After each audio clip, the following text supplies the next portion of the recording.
Hello dear student, welcome back to my channel J Rishi physics classes.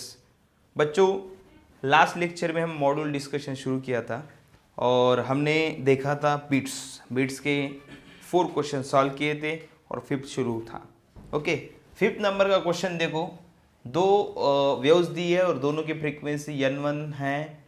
First wave की frequency 20 hertz and second wave की n2 frequency है, that is 30 hertz. ऐसा दिया है और क्या पूछा है देखते हैं। और उन्होंने कहा है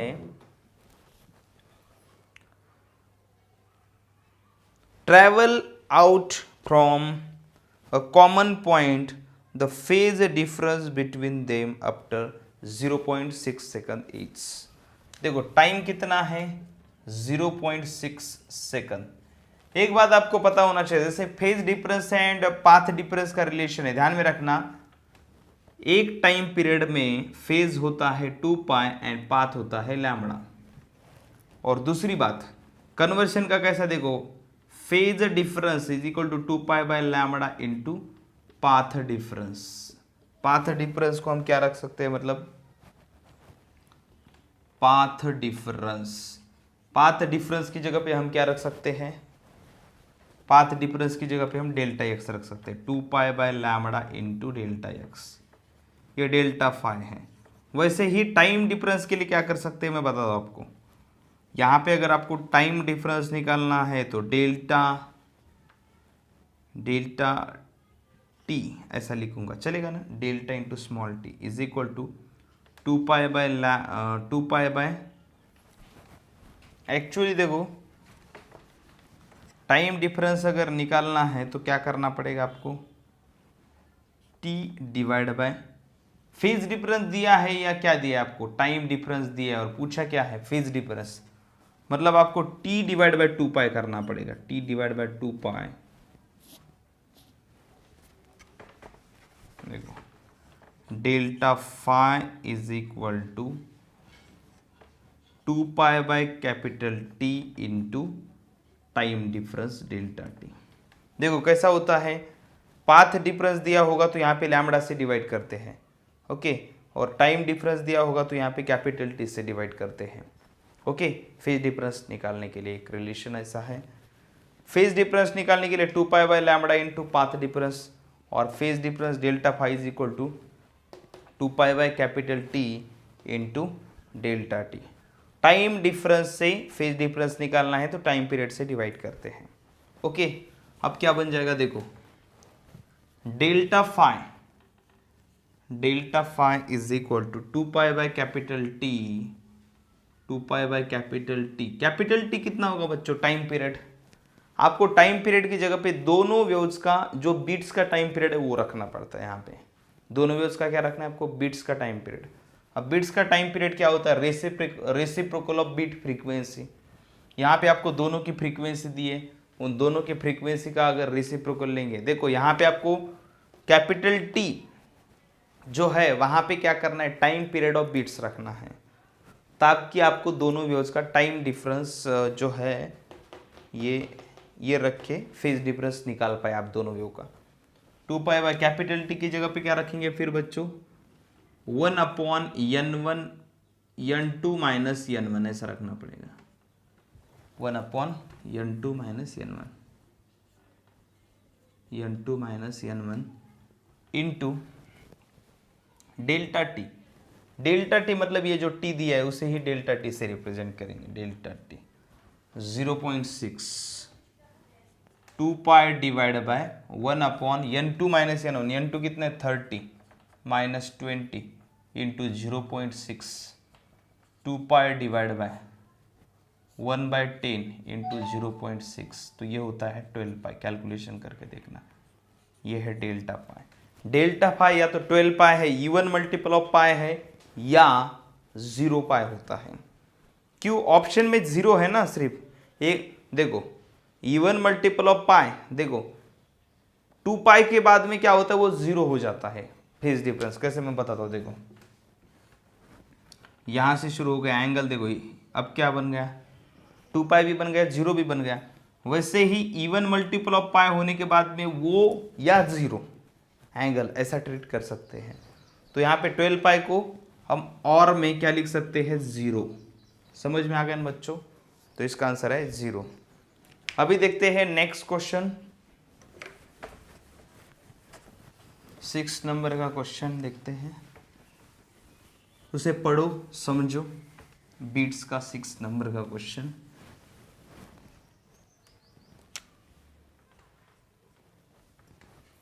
देखो क्या दिया है इसमें, ईच ऑफ 2 स्ट्रिंग्स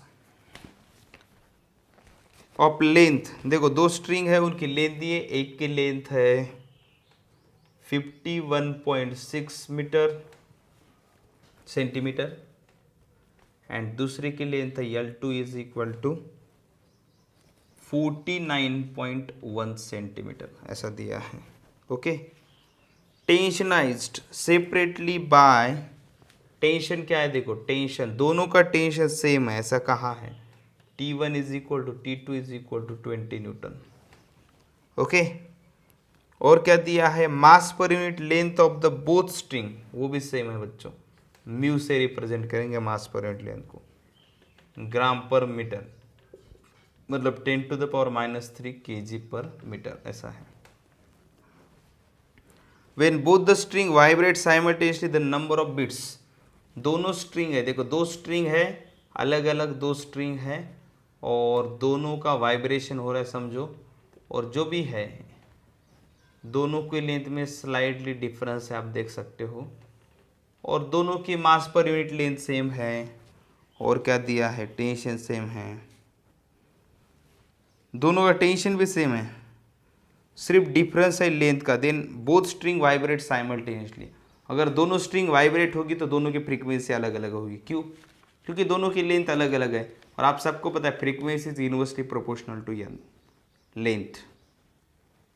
यहाँ पे लेंथ किसकी ज़्यादा है, पहले वाले की लेंथ सेकंड की कम है, मतलब फ्रीक्वेंसी किसकी ज़्यादा होगी, N2। जिसकी लेंथ ज़्यादा है, जिसकी लेंथ कम है उसकी फ्रीक्वेंसी ज़्यादा है। सेकंड की लेंथ कम है, इसका मतलब फ्रीक्वेंसी ज़्यादा है। बिट फ्रीक्वेंसी क्या होती है, दो अलग अलग फ्रीक्वेंसी की वेव जनरेट होती है, तो दोनों की बिट फ्रीक्वेंसी क्या होती है, दोनों की फ्रीक्वेंसी का डिफरेंस, यानी क्या होता है, बिट फ्रीक्वेंसी। तो दोनों के फ्रीक्वेंसी का डिफरेंस लो, N2 माइनस N1, ये होगा बिट फ्रीक्वेंसी। N2 कितना होगा बच्चों, फ्रीक्वेंसी कितनी होती है, 1/2 L2 √T divide by mu. दोनों के लिए टेंशन भी सेम है, मास पर यूनिट लेंथ भी सेम है, इसीलिए मैं क्या करूँगा, दोनों के लिए उसे सेम ही लूँगा, मुझे T बाय म्यू दोनों के लिए लूँगा। ओके, तो देखो क्या करेंगे फिर, N2 minus N1 is equal to common, sorry यहाँ पे -1/2 L2 √T बाय म्यू, ऐसा लेना चाहिए मुझे।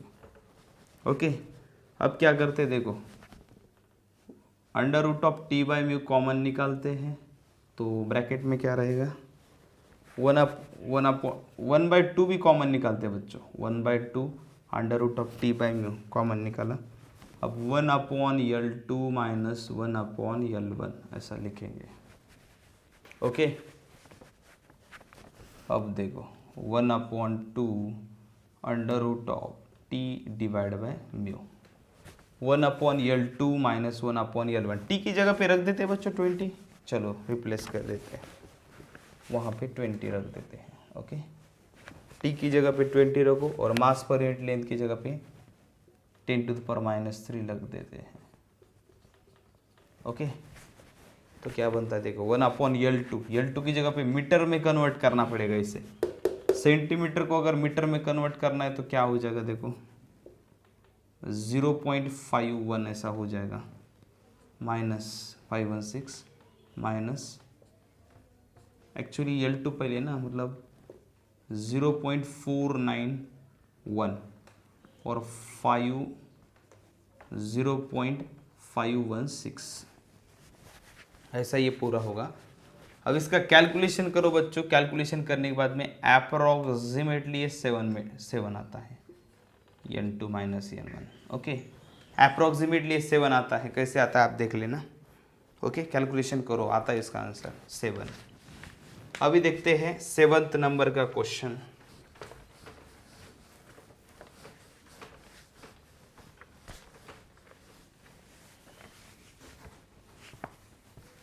अभी देखते हैं क्वेश्चन नंबर 7। क्वेश्चन नंबर 7 में देखो, a tuning fork whose frequency is given by manufacturer 5112 hertz. मतलब एक मैन्युफैक्चरर ने ट्यूनिंग फॉर्क को मतलब बनाया है और उसने बताया है उस ट्यूनिंग फॉर्क की फ्रीक्वेंसी 512 हर्ट्ज बताई है, वो रियल है या नहीं है उसे चेक करना है। ओके, उसके बाद में क्या बताते हैं, बीइंग टेस्टेड, उसे टेस्ट करके बताना है कि वो एक्यूरेट है या गलत है बाय एक्यूरेट ऑसिलेटर, उसे टेस्ट करना है ऑसिलेटर से। It is found that fork produces beats of 2 hertz when oscillator rates.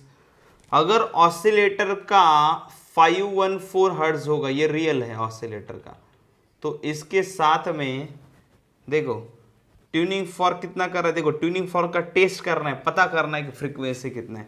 तो ट्यूनिंग फॉर्क जब ऑसिलेटर का 514 हर्ट्ज है उस वक्त ट्यूनिंग फॉर्क कितनी बीट्स कर रहा है,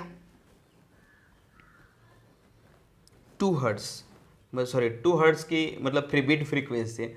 मतलब ट्यूनिंग फॉर्क की फ्रीक्वेंसी कितनी हो सकती है, देखो ये ऑसिलेटर की है, ट्यूनिंग फॉर्क की +2 करेंगे तो 516 हो सकता है, -2 करेंगे तो 512 हो सकता है। ओके, दूसरी बात, ऑसिलेटर को हमने और अलग फ्रीक्वेंसी से वाइब्रेट किया when oscillator reads 514 hertz. Okay, ये हो गया। अब उसके बाद में क्या किया है, जब produces 6 hertz when oscillator reads 510 hertz. Oscillator अगर 510 हर्ट्ज से ऑसिलेट होगा तो देखो तो क्या होता है, 6 हर्ट्ज मतलब ट्यूनिंग फॉर्क के साथ में 6 हर्ट्ज फ्रीक्वेंसी मतलब बीट फ्रीक्वेंसी फॉर्म हो रही है।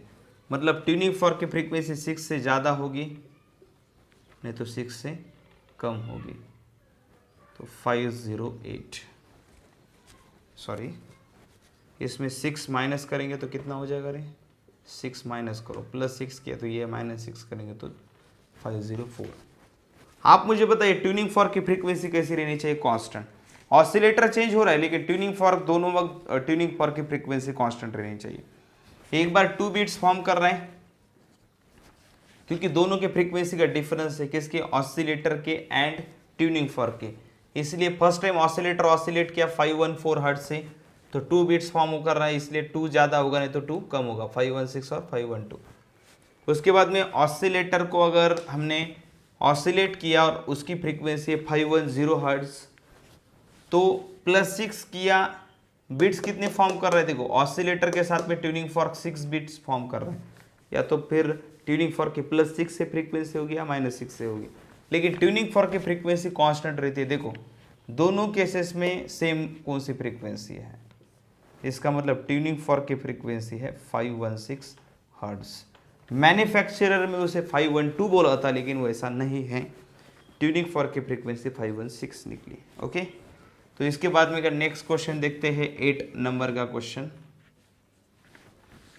8 नंबर के क्वेश्चन की तरफ देखो क्या कहता है, a tuning fork of frequency 480 hertz produces 10 beats per second when sounded with vibrating sonometer string. Okay, मतलब सोनोमीटर स्ट्रिंग के साथ में ट्यूनिंग फॉर्क को मिक्स किया, ट्यूनिंग फॉर्क का वॉइस, ट्यूनिंग फॉर्क की फ्रीक्वेंसी जो जनरेट हो रही है और स्ट्रिंग की फ्रीक्वेंसी जनरेट हो रही है, दोनों को मिक्स किया है। तो मिक्स करने के बाद में क्या हुआ है, वो दोनों देखो ट्यूनिंग फॉर्क की फ्रीक्वेंसी कितनी है, frequency of tuning fork is equal to, F से भी रिप्रेजेंट कर सकते हैं, एन से भी रिप्रेजेंट कर सकते हैं, 480 हर्ट्ज, ये किसकी फ्रीक्वेंसी है, ट्यूनिंग फॉर्क की। उसके बाद में produces 10 beats per second when sounded with vibrating sonometer. इसका मतलब सोनोमीटर की फ्रीक्वेंसी क्या हो सकती है, फ्रीक्वेंसी ऑफ सोनोमीटर में भी 480 प्लस माइनस कितने बीट्स फॉर्म कर रहे हैं, 10 +10 और -10, मतलब ये कितना हो जाएगा 490 और 470 ऐसा हो सकता है frequency of string, sonometer string. Okay, उसके बाद में क्या है देखो, what must have been frequency of string if slight increase in tension produces lesser beat. देखो एक ट्यूनिंग फॉर्क है और दूसरी है सोनोमीटर स्ट्रिंग। चलो मैं ऐसा निकालता हूँ स्ट्रिंग को। ओके, दोनों को इनिशियली वाइब्रेट किया तो बीट कितनी प्रोड्यूस हो रही थी, 10। मतलब इसकी तो फ्रीक्वेंसी फिक्स है, कितनी है, 480। अगर 10 बिट्स फॉर्म होता है तो स्ट्रिंग की फ्रीक्वेंसी 490 और 470 हो सकती है। लेकिन जब इसे इसका टेंशन बढ़ाया, आप मुझे बताइए सोनोमीटर स्ट्रिंग का अगर टेंशन बढ़ाएंगे तो फ्रीक्वेंसी क्या हो जाएगी। टेंशन बढ़ाने के बाद में फ्रीक्वेंसी का फार्मूला क्या, 1/2L √T/μ फंडामेंटल फ्रीक्वेंसी के लिए, है कि नहीं। मतलब frequency is directly proportional to √T। Frequency is directly proportional to √T। अगर टेंशन बढ़ा तो इसकी फ्रीक्वेंसी बढ़ेगी। इसकी फ्रीक्वेंसी बढ़ने के बाद में इन दोनों का डिफरेंस कम हो रहा है। इसकी फ्रीक्वेंसी बढ़ने के बाद में इन दोनों का डिफरेंस क्या हो रहा है, कम हो रहा है। आप मुझे बताइए अगर स्ट्रिंग की फ्रीक्वेंसी बढ़ने के बाद में अगर ये 480 के नज़दीक आ रहा है, इसका मतलब वो कैसा होगा, बिट्स कम प्रोड्यूस कर रहा है, मतलब 480 के नज़दीक आ रहा है, मतलब बिट्स कैसा प्रोड्यूस कर रहा है, मतलब उसकी फ्रीक्वेंसी क्या होगी। 490 आप मुझे बताया, अगर कंसीडर करेंगे 490 अगर टाइट करेंगे, टेंशन बढ़ाएंगे तो 490 के ऊपर जाएगा। अगर 490 के ऊपर प्लस कुछ करेंगे समझो, क्योंकि टाइट करेंगे तो फ्रीक्वेंसी बढ़ेगी ना। अगर हमने कंसीडर किया कि स्ट्रिंग की फ्रीक्वेंसी 490 है वाइब्रेशन की, अगर उसे टाइट करेंगे तो और फ्रीक्वेंसी बढ़ेगी, मतलब 490 के ऊपर जाएगी, तो 480 के साथ में उसका डिफरेंस क्या हो जाएगा, बढ़ जाएगा, बढ़ जाएगा कि नहीं। लेकिन यहाँ पे क्या बताया है कि डिफरेंस कम होना चाहिए, बिट्स फॉर्मेशन कम होना चाहिए, तो कौन सा ऑप्शन सही हो सकता है, 470। आंसर क्या हो सकता है फिर, Fs इज इक्वल टू 470 हो सकता है। ओके, समझ में आ गया बच्चों। तो इस तरह से आपको ये क्वेश्चन समझने हैं।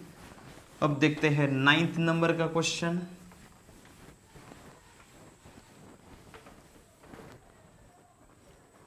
नाइन्थ नंबर का क्वेश्चन समझो, उसे पढ़ो।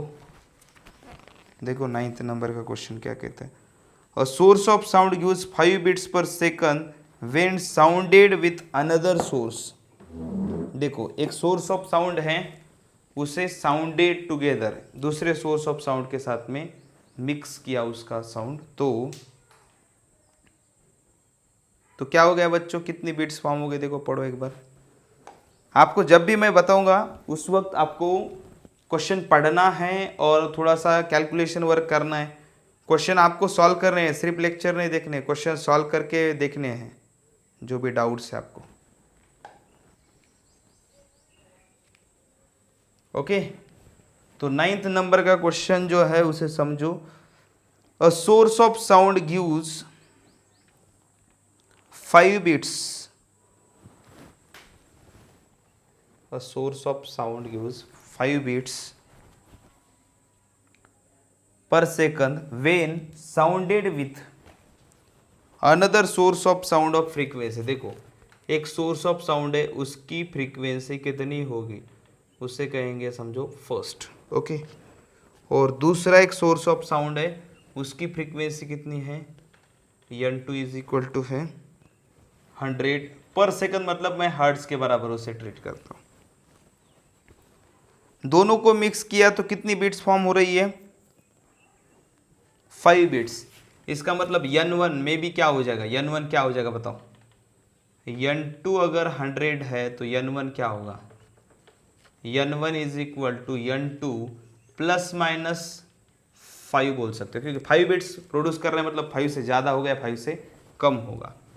तो n2 क्या है देखो 100 प्लस माइनस 5, मतलब क्या हो जाएगा 95 और 105, दोनों में से कुछ भी हो सकता है। ओके, और क्या दिया है देखो, the second harmonic of the source together, मतलब जिस सोर्स की, मतलब n1 सोर्स है हमारा, इसकी फ्रीक्वेंसी हमें काउंट करनी है। ओके, उसकी फ्रीक्वेंसी काउंट करनी है, लेकिन हमें क्या बताया उन्होंने, इसकी जो सेकंड हार्मोनिक है, देखो दोनों की भी सेकंड हार्मोनिक करके देखते हैं, इसकी भी और इसकी भी। तो इसकी कितनी हो जाएगी, सेकंड हार्मोनिक क्या हो जाएगी बताओ, सेकंड हार्मोनिक 95 की कितनी हो जाएगी सेकंड हार्मोनिक? सेकंड हार्मोनिक्स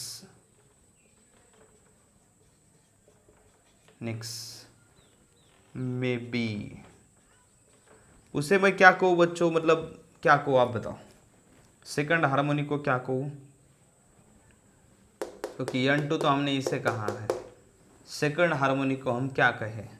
मैं भी डायरेक्ट लिखता हूँ, इसका डबल करो। सेकंड हार्मोनिक, स्ट्रिंग में सभी हार्मोनिक्स प्रेजेंट होती है, ये फंडामेंटल है, इसकी सेकंड मतलब डबल करो।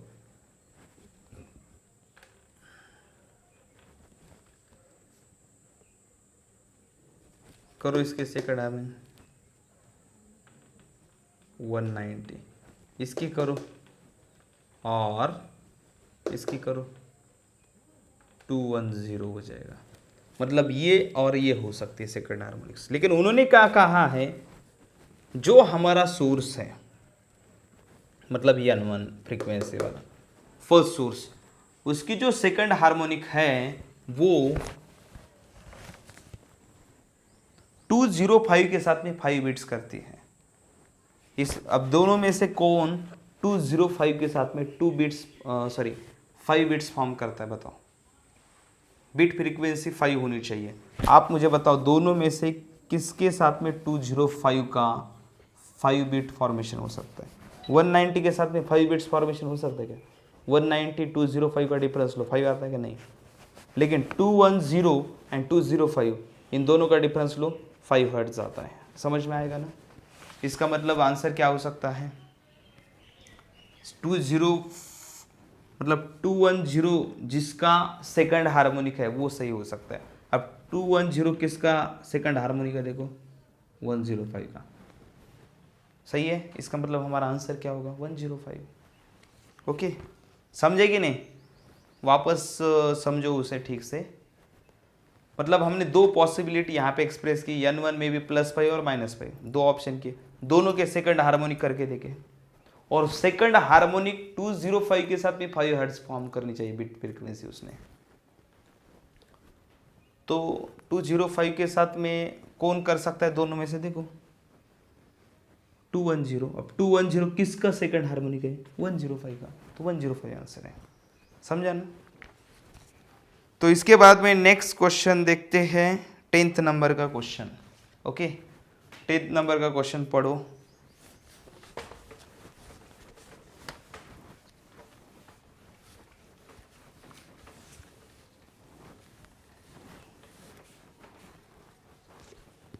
टेंथ नंबर का क्वेश्चन पढ़ो।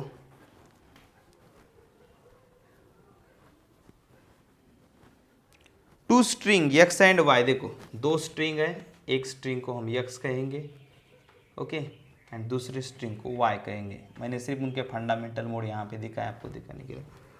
वाइब्रेट हो रही, एंड दोनों का बीट्स फॉर्मेशन देखो, एक की फ्रीक्वेंसी N1 है, दूसरी की फ्रीक्वेंसी N2 है, एंड दोनों का डिफरेंस कितना हो रहा है? देखो 5 हर्ट्ज है, सॉरी 4 हर्ट्ज है।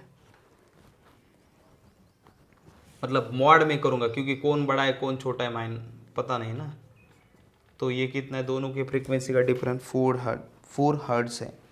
When tension in the string y is slightly increased, the beat's frequency is found to be 2 hertz.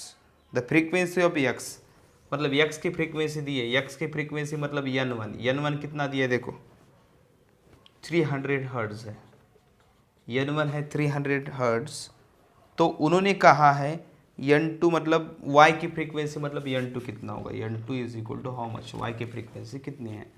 और एक कंडीशन बताइए उन्होंने, When tension in the string y is slightly increase। एक काम करते हैं, दोनों में कितना बिट्स फॉर्मेशन हो रहा है? 4। मतलब दोनों की फ्रीक्वेंसी का डिफरेंस कितना है? 4। हमें N1 की फ्रीक्वेंसी निकालना है। कौन सा दिया? देखो ये फ्रीक्वेंसी ऑफ x मतलब पहले का दिया N1 दिया है और N2 निकालना है। आप मुझे पता है दोनों में 4 हर्ट्ज का डिफरेंस है, सही है। तो हम क्या करेंगे, मतलब दोनों का डिफरेंस अगर 4 हर्ट्ज का है, इसका मतलब N2 4 हर्ट्ज से बड़ा होगा या 4 हर्ट्ज से कम होगा? 4 हर्ट्ज से बड़ा होगा तो 304 हर्ट्ज, कम होगा तो इसमें से 4 माइनस करो 296 हर्ट्ज। ऐसा हो सकता है, दोनों में से कोई एक आंसर है। ये क्लियर हो गया। अब उन्होंने क्या बताया है, अगर टेंशन ज़्यादा करेंगे किसका, when tension of the Y is slightly increase, इसका टेंशन अगर बढ़ाएंगे मतलब n2 बढ़ेगा, मतलब n2 बढ़ेगा। आपको पता है frequency is directly proportional to square root of tension. Formula कौन सा है, n is equal to 1/2L under root of T by mu, है कि नहीं। n is directly proportional to square root of tension. Tension बढ़ेगा तो frequency बढ़ेगी, second का टेंशन बढ़ा है मतलब सेकंड की फ्रीक्वेंसी बढ़ेगी। मतलब अगर n2 बढ़ी, अगर n2 बढ़ी तो क्या बताया है उन्होंने, frequency found to be 2 hertz. मतलब अगर n2 बढ़ता है तो n1 एंड n2 का डिफरेंस कम होता है। पहले कितना था डिफरेंस, 4 हर्ट्ज, अब कितना हो रहा है, अब कितना हो रहा है, 2 हर्ट्ज हो रहा है।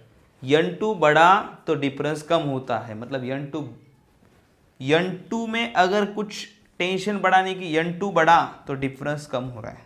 तो सोचो, तो n2 बढ़ा तो डिफरेंस कम हो रहा है, n2 बढ़ने की वजह से डिफरेंस कम होगा, मतलब n2 कैसा होगा, n1 से। आप मुझे बताइए n1 कैसा होगा, इन दोनों में से कौन सी वैल्यू बढ़ाने के बाद में डिफरेंस कम हो सकता है, 300 के साथ में। आप मुझे बताइए 304 को बढ़ाएंगे तो और 300 एंड 304 का डिफरेंस और भी क्या होता जाएगा, कैसा होगा, डिफरेंस बढ़ेगा या नहीं। 304 को अगर बढ़ाएंगे तो 300 के साथ में और डिफरेंस बढ़ जाएगा, लेकिन 296 को अगर बढ़ाएंगे तो 300 एंड 296 का डिफरेंस क्या हो जाएगा। अगर 296 को 297 करेंगे तो डिफरेंस कम हो गया कि नहीं। तो इसका मतलब कौन सी वैल्यू हो सकती है फ्रीक्वेंसी की, कौन सी हो सकती है, 296। समझ में आ गया ना, तो 296 आंसर होगा इसका। क्योंकि n2 को बढ़ाने के बाद में, क्योंकि टेंशन बढ़ा है सेकंड का मतलब n2 बढ़ा, n2 बढ़ा तो 300 के साथ में डिफरेंस कम हो रहा है। दोनों ऑप्शन में से किसको इंक्रीज करेंगे तो 300 के साथ में का डिफरेंस कम होगा, इसको इंक्रीज करेंगे तो और भी डिफरेंस बढ़ जाएगा। 305 होगा तो 5 डिफरेंस है, 310 रहेगा तो 10 का डिफरेंस हो रहा है, लेकिन इसको बढ़ाओ थोड़ा, 296 को अगर बढ़ाएंगे 298 करेंगे तो डिफरेंस 2 हो रहा है कि नहीं, डिफरेंस कम होता जा रहा है। तो आंसर यही सही है, ओके 296। अब देखते हैं 11 नंबर का क्वेश्चन।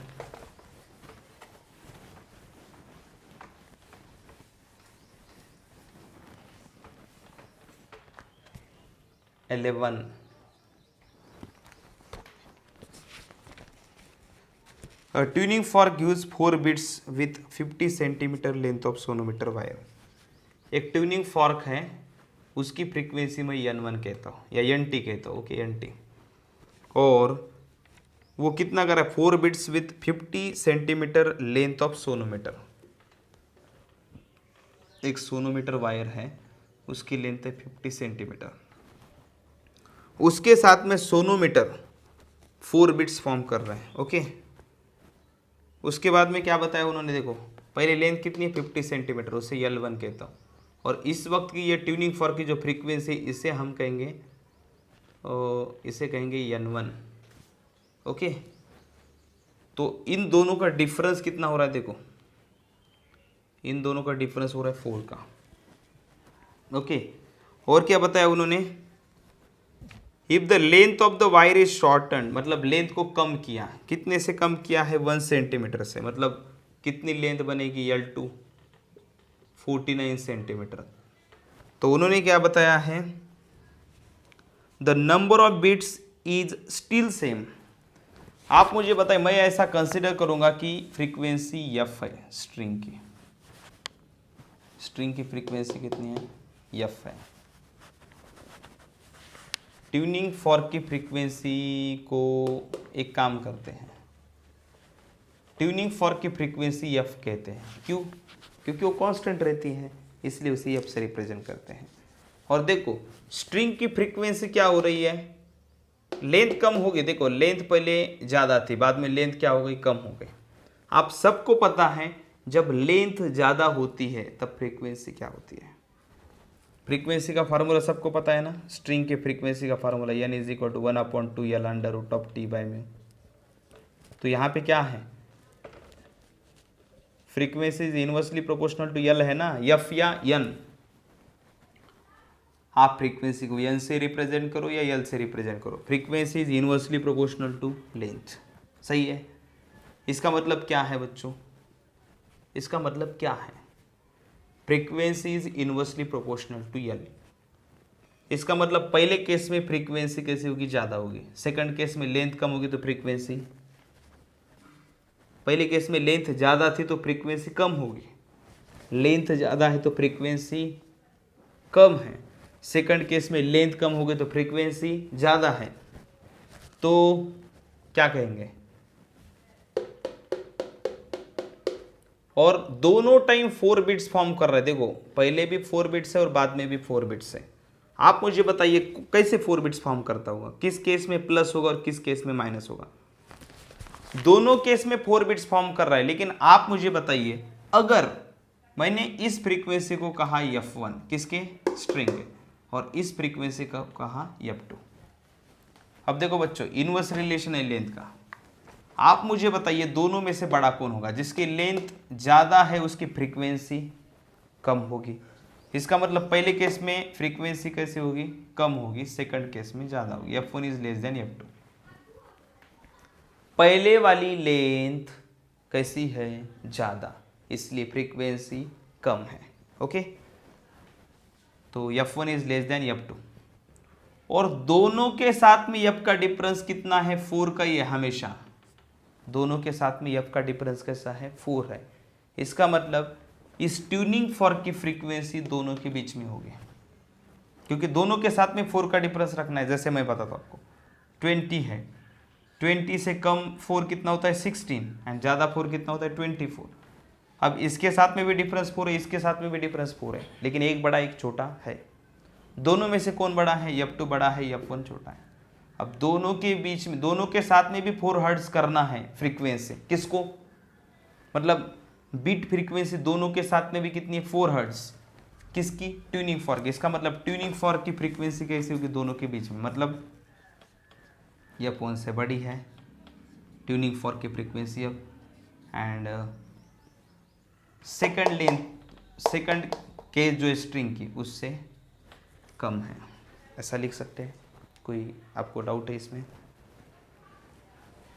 मतलब पहले स्ट्रिंग की फ्रीक्वेंसी कम थी, इससे 4 से माइनस था, और बाद में क्या हो गया, ज़्यादा हो गया।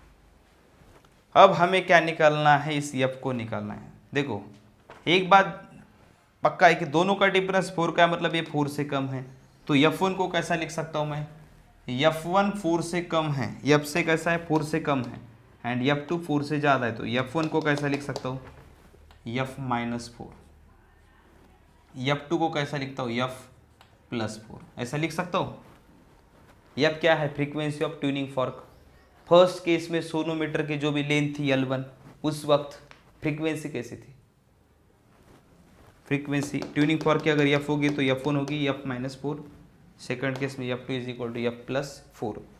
दूसरी बात, frequency of string is inversely proportional to length, मतलब F1 हो F2 हो। और दूसरी बात ऐसे कि F1 L1 प्रोडक्ट लेंगे तो F2 L2, ऐसा लिख सकते हैं। कुछ लोग कहेंगे F तो ये है क्या, नहीं नहीं ये नहीं है, स्ट्रिंग की फ्रीक्वेंसी समझ में लो पहले। ओके, तो F is inversely proportional to, तो F1 L1 is equal to F2 L2। तो F1 L1, F1 की जगह पे F-4 रखेंगे, F1 की जगह पे, L1 की जगह पे क्या रखेंगे, 50 सेंटीमीटर। कुछ लोगों को कंफ्यूजन है कि ये F क्या है, ये F ट्यूनिंग फॉर्क की फ्रीक्वेंसी नहीं है, ये जनरल फार्मूला वाला F है। लगे तो मैं इसे N लिखता हूँ, समझ में आ रहा है ना, ये जनरल फार्मूला जो है फ्रीक्वेंसी का स्ट्रिंग के, उसमें का F है। लिखूंगा तो चलेगा ना, आप टेंशन नहीं लेंगे उसके मतलब रिलेटेड कुछ। देखो F1 L1, F1 की जगह पे F-4, L1 की जगह पे 50, F2 की जगह पे क्या रखेंगे, F2 की जगह पे F+4, एंड L2 की जगह पे क्या रखेंगे, 49। अब इसे सॉल्व करो, आ जाएगा आंसर। कैसे सॉल्व करेंगे देखो आप, 50 से मल्टीप्लाई करेंगे तो 50 इंटू एफ माइनस 200।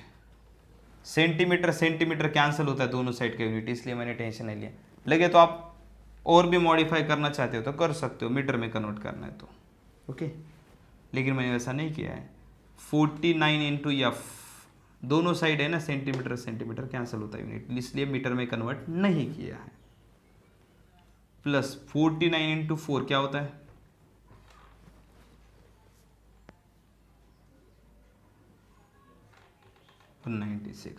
ओके।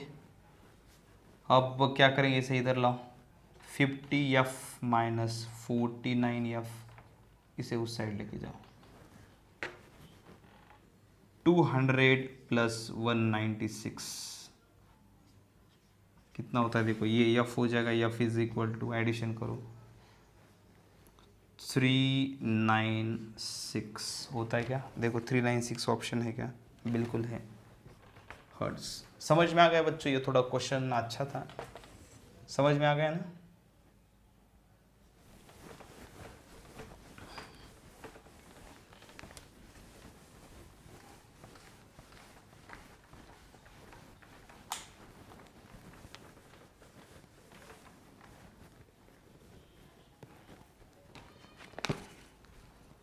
अभी देखते हैं नेक्स्ट क्वेश्चन 12 नंबर का, देखो उसे पढ़ो। The beats are produced by two sound sources of same amplitude and the nearly equal frequencies. The maximum intensity of the beats will be dash dash that of one source. देखो दोनों का amplitude same है, same amplitude, दोनों waves का amplitude देखो A1 is equal to A2। Beats में क्या होता है, वैक्सिंग एंड वैनिंग। वैक्सिंग मतलब कंस्ट्रक्टिव इंटरफेरेंस, वैनिंग मतलब डिस्ट्रक्टिव इंटरफेरेंस। वैक्सिंग के वक्त क्या हो जाएगा, इंटेंसिटी मैक्सिमम, इंटेंसिटी मैक्सिमम, दोनों का एम्पलीट्यूड सेम ए है, मतलब मैक्सिमम इंटेंसिटी पे वैक्सिंग में कितना एम्पलीट्यूड होगा आपको पता है, डायरेक्ट एम्पलीट्यूड की एडिशन होती है कंस्ट्रक्टिव इंटरफेरेंस के वक्त, मतलब रिजल्टेंट एम्पलीट्यूड कितना हो जाएगा 2a, a 2a resultant amplitude. Intensity individual wave की कैसे, देखो intensity directly proportional to square of amplitude. Individual wave की इंटेंसिटी है I1 I2, तो हम कहेंगे उसे I, and maxima that is waxing की इंटेंसिटी है directly proportional to square of resultant amplitude. Individual wave की proportional to amplitude square, and जो वैक्सिंग है वहाँ पे एम्पलीट्यूड का स्क्वायर करना पड़ता है, तो रिजल्टेंट एम्पलीट्यूड का स्क्वायर, तो I max divide by I अगर किया, I है, I is nothing but intensity of individual wave, ऐसा कंसिडर करो, तो क्या हो जाएगा ये R square divide by A square, ऐसा कांस्टेंट ऑफ प्रोपोर्शनलिटी दोनों का भी कैंसिल हो जाएगा। I max is equal to R square, R कितना देखो 2a, 2a का स्क्वायर डिवाइड बाय ए का स्क्वायर, आई को शिफ्ट किया इधर, आई मतलब इंटेंसिटी ऑफ इंडिविजुअल वेव, ये है आई। 2a स्क्वायर क्या हो जाए, सॉरी 2a क्या हो जाएगा 4a square divide by A square into I, A square cancel, 4 times I max, मतलब मैक्सिमम इंटेंसिटी कितनी हो जाएगी वैक्सिंग की पे 4 times the I, I is intensity of individual wave, okay.